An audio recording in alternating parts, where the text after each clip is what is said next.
2019 में भारत सरकार द्वारा जम्मू कश्मीर राज्य को 3 केंद्र शासित प्रदेशों में विभाजित करने के बाद जो विभाजित किया गया लद्दाख रीजन के लिए कश्मीर और जम्मू जैसे 3 केंद्र शासित प्रदेश बनाए गए।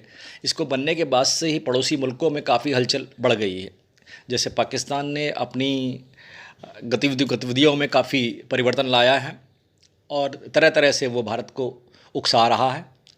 और अभी जो लद्दाख रीजन को लेकर भी जो वहाँ पर निर्माण कार्य थोड़ा सा बढ़ रहा था, उससे चाइनीज़ गवर्नमेंट ने भी अपने हथकंडे अपनाने शुरू कर दिए हैं।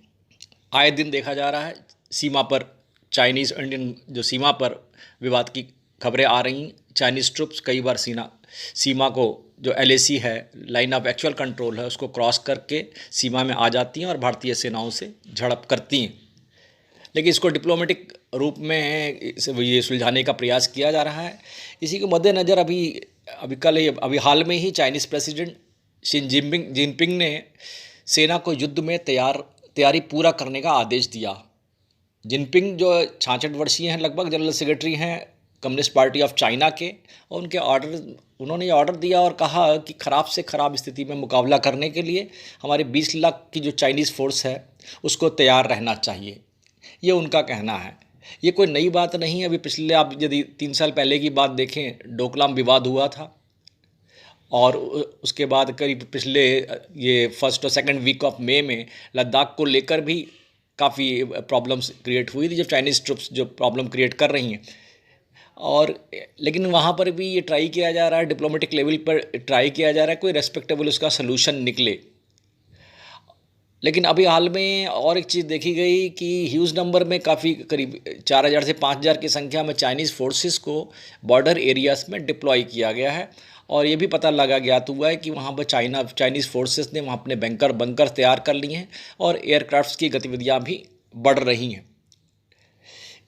ये इशू जो है लगभग ये डोकलाम से बड़ा सा ही दिख रहा है कि अब ये समस्या क्या है। लद्दाख और नॉर्थ सिक्किम का जो रीजन है, जो लाइन ऑफ एक्चुअल कंट्रोल जो है करीब 3000 किलोमीटर से ज़्यादा का है, और उस पे जो भारतीय सेना ने और चाइनीज़ ने भी कुछ सैन्य निर्माण गतिविधियाँ शुरू की हैं। और जिसको चाइनीज़ जो एक्सपर्ट हैं, जो पॉलिटिकल एक्सपर्ट हैं, जो पॉलिसी एक्सपर्ट्स हैं, वो कहते हैं भारत की ये सोची समझी चाल है लद्दाख रीजन में निर्माण को बढ़ाना।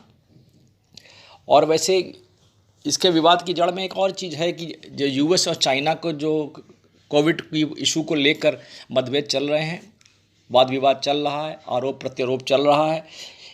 इवन इसको लेकर चाइनीज़ फॉरेन मिनिस्टर जो हैं वांग यी ने अमेरिकन मीडिया और अमेरिकन पॉलिटिशियंस को काफ़ी खरी खोटी सुनाई है, और उन्होंने कहा एक टाइप का ये अमेरिका और चाइना रिलेशंस के लिए कोल्ड वॉर जैसा ही है।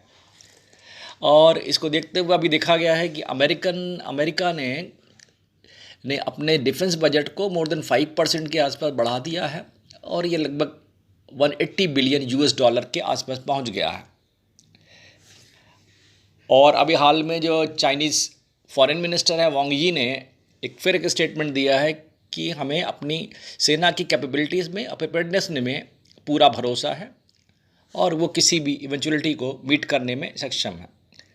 जबकि देखा क्या जा रहा है, चाइनीज़ इकनॉमी को इसमें काफ़ी कोविड की वजह से काफ़ी फ़र्क पड़ा है, और now they are trying to develop drugs and vaccines कि जिससे ये ड्रग डेवलप करें और उससे इनका जो है इसमें जो इकनॉमी में और मदद मिले।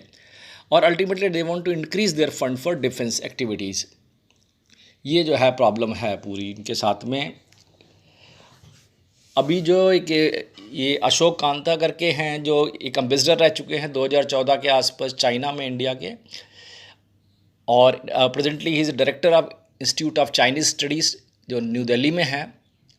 उन्होंने कहा कि चाइनीज़ जो गवर्नमेंट है, ये चाइनीज़ जो आर्मी है, वो फिज़िकली चैलेंज कर रही है जो हमारी ट्रुप्स जो पेट्रोलिंग करती है लद्दाख और नॉर्थ सिक्किम रीजन के अंदर, उसको वो फिज़िकली चैलेंज कर रही है, बार बार चैलेंज करती है या उकसाती है, मान सकते हैं इसको पूरा। ये उनका कहना है।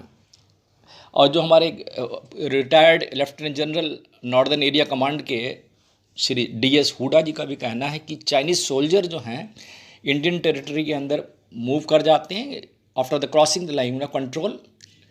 अब ये समझ में नहीं आता कि उनका मोटिव क्या है वो लद्दाख में जो भारतीय गतिविधियाँ बढ़ रही हैं उसकी वजह से वो परेशान है, क्या उनका मोटिव है, ये समझ पाना बड़ा मुश्किल है।